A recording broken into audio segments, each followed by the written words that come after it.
Est-ce que cette offre de conseils sur le risque géopolitique, elle a évolué récemment? Comment elle s'est développée?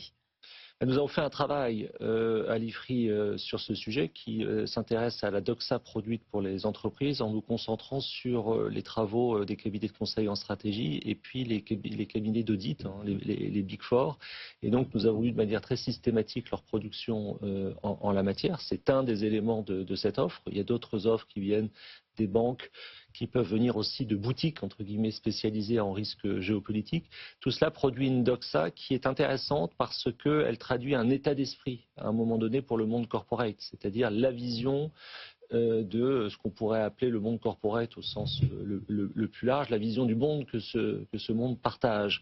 En réalité, cette approche, à mon avis, a du mal à identifier les bifurcations, est une approche qui reste très linéaire, très basée sur les tendances profondes et qui voit mal l'intentionnalité des acteurs. Si vous voulez, on disait souvent, Vladimir Poutine n'a aucun intérêt à envahir l'Ukraine pour des raisons économiques. Eh bien, il est passé à l'acte en février 2022. Enfin, déjà, il était passé à l'acte en février 2014.